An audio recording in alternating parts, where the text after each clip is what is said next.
Greetings and salutations. Today is UN World Tourism Day. It is also the last day, day 10 of Global Goals Week. Yes, day 10. And I have to tell you, it's one of the hardest things I've ever done to maintain and do every day a post. But I'm trying to prepare myself for the Birthing Smart Futures Marathon that I'll be running next year. Yes, next year I plan to do a tour around the world, virtually, of course. And so my hope is that every day or every other day I'll be visiting a country, a city, a different city in the world, talking about what it means to live a smart future and to want a smart future as we run down our last 7 years to the Global Sustainable Development Goals. Actually, 8 years if you include the actual end year as well. So today I want to talk about SDG 16 and 17. And I want to begin with a quote by Malala Yousafzai. I'm sure I mispronounced her name, but she is the 17-year-old Nobel Peace Prize laureate. I'm not sure also exactly how old she is right now, but at the time she said this, I believe she was that age. And she said, if you want to end the war, then instead of sending guns, send books. Instead of sending tanks, send pens. Instead of sending soldiers, send teachers. And Albert Einstein had said also that peace cannot be kept by force, it can only be achieved by understanding. So when we talk about SDG 16, peace and justice, promote peaceful and inclusive societies for sustainable development and provide access to justice for all and build effective, accountable, and inclusive institutions. We are talking about a very tall order because humanity and all of human history is indeed defined by its wars. To talk about and in wars, we have to talk about replacing the old paradigms of war with a new paradigm for waging peace. And Paul Chappell says we must then be pioneers in this new frontier that can push the boundaries, if you will, of human understanding. And this is why tourism is important. Tourism itself can be a means for pushing the boundaries of human understanding, as well as artists who will make this world our masterpiece. Is this where we want to go? Can we create a compassionate and strong moral compass, right? That allows us to create societies that work for all.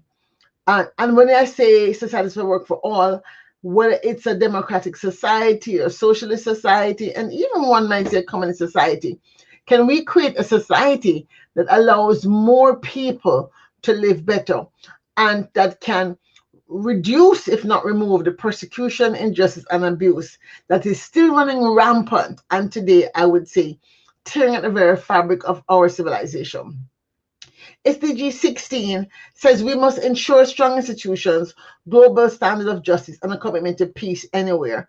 But is such a thing really possible? Our targets are myriad, from reducing violence to protecting children from abuse and trafficking and exploitation, ensuring we promote rule of law and equal access to justice, which is a big one for people who are not even considered part of the society. If you're excluded, you're not even given the access to justice in your own country, much less globally. How can we combat organized crimes and illicit financial and arms flows? I mean, how can we stop arms and even just wars in the first place? Substantially reduce corruption and bribery across all sectors. Develop effective, accountable, and transparent institutions in this age of AI. Is that possible? How do we ensure responsive, inclusive, and representative decision making and strengthen participation not just in local, regional, and national governance, but also in global governance to ensure that NGOs from the global south have an opportunity? And how do we ensure that everyone has the right to an identity, access to information, and we have institutions that can promote and enforce non-discriminatory laws and policies and strengthen institutions that do prevent violence and combat crimes and terrorism? This is a tall order. And I have to say, it sounds like a laundry list, even to me, the eternal optimist. But I'm going to stand with Nelson Mandela, who claims himself to be an optimist, and say that I am an optimist. And I believe that if we can hold this idea that the sun comes out every day, even if there are clouds, even if there are hurricanes, even if there are volcanoes, we know that the sun comes out every day. And perhaps we can also claim for ourselves right now that we can wage peace if we move towards a new paradigm of thinking about this future, not as the future, but our future, something that we co-create. And I want to add another level of assignment to that future and say our shared future. Nelson Mandela says to us, if you want to make peace with your enemy, you have to work with your enemy, and then he becomes your partner. And I think perhaps we can take a lesson from that belief system to really push to figure out how we can really do partnerships for the goals, which is goal 17, to strengthen the means of implementation and revitalize the global partnership for sustainable development. It really is about recognizing that the big countries or the so-called developing countries cannot go it alone. They have to ensure that developing countries also have access to innovative technological development and fair trade and market access. To build this better world we're claiming, we need to be supportive, empathetic, inventive, passionate, and above all, cooperative. So our targets mean that we in the developed countries must do what we can to mobilize financial resources to ensure the goals are met, to implement development assistance commitments, to vote, to act, to do whatever it takes to get our countries, our governments to pay their dues, because the reality is that many of these so-called developing countries were colonized by the developed nations of Europe, and their wealth, in fact, was built on the backs of slavery, colonialism, and other isms that are now part of our shared history. How can we invest and ensure that there's funding to invest in the least developed countries to provide the sort of quality of life that people are seeing boom to them on their smartphones and their on handheld radios and televisions around the world? How can we do the knowledge sharing and cooperation for access to science, technology, and innovation? And how can we create a capacity, if you will, for sustainability thinking, which is not one of the goals, but one I think I want to put, that will allow us to enhance policy coherence for sustainable development, and then put in place the leadership, both at the government level, the private sector level, and civil society, to ensure we implement policies for these goals. The local government, national government, sub-regional, global issues, and global. Indeed, this is again another tall order. No wonder they are goals 16 and 17, because to enhance effective partnerships, we'll have to do far better, first of all, and making sure people know the story of what it is we want to create, and making sure people have access to reliable data to support the capacity building and the story making and the shared narrative that I'm talking about doing. I want to shout out two organizations I find very exciting. The first one is Peace Brigades International, founded in 1981 to undertake the task of peacekeeping and peace building through the method of nonviolent intervention. Now, this organization works in a lot of different contexts, but really they work more importantly in a non-partisan matter, while representing that we need a horizontal approach, that this top-down approach is not going to make it, and bottom up also doesn't sometimes work if the top decides to squish the bottom. So we need a horizontal approach, which is also across classes and races and creeds, and also across generations. Peace Brigades is about really promoting the space to create to wage peace, and by using a human right lens. And they have projects in many different countries. And indeed, my reason for picking them is that they have enough countries that they've been testing things from Colombia to Guatemala to Mexico to Nepal. I do believe rather, if we can expand on the seed of hope that PBI provides and get more volunteers from different parts of the world to embrace the mandate of Peace Brigades International, to find their corner of the world and begin to do something, volunteer with PBI until they grow, grow, grow, grow, grow. We will be able to have a world where people can address conflicts in a non-violent way. A world where human rights will be upheld and social justice and intercultural and interreligious respect become a reality. This is why I'm excited about what Peace Brigade International has done to begin this process. And so I'm hoping that we can build on this seed of hope and cultivate more partners. Let that seed be tossed onto new fertile ground and sprout new flowers. The other group which I really have to big up and point out as a seed of hope is Reporters of Without Borders. I left this for last because the reality is that information, and information flow is the blood or the lifeblood of this creation of all the goals that we're talking about, not just peace and justice goals, but all the goals are dependent on the freedom of information. And Reporters Without Borders, this NGO, the world's leading NGO that works to defend and promote freedom of information, is based in Paris.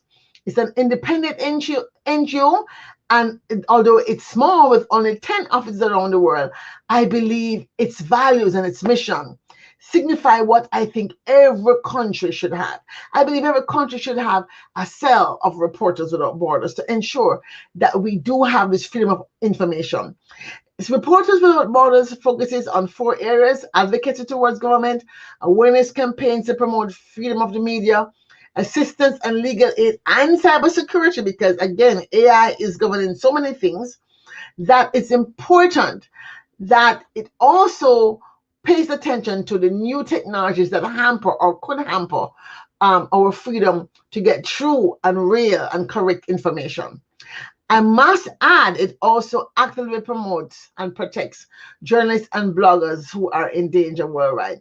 So their values are what we're talking about as necessary for this peace creation and this partnership creation for the successful accomplishment of the goals that we're talked about.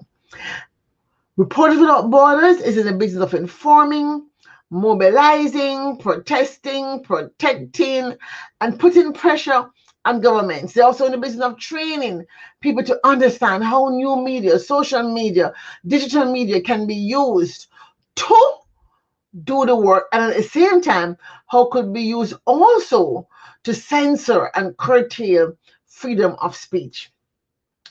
In closing, let me say that SDG 16 and 17 are near and dear to my heart. I decided not to rush through this, not to force myself to finish in 10 minutes, but to just speak freely about what it is as I sum up the 10-day challenge I gave myself.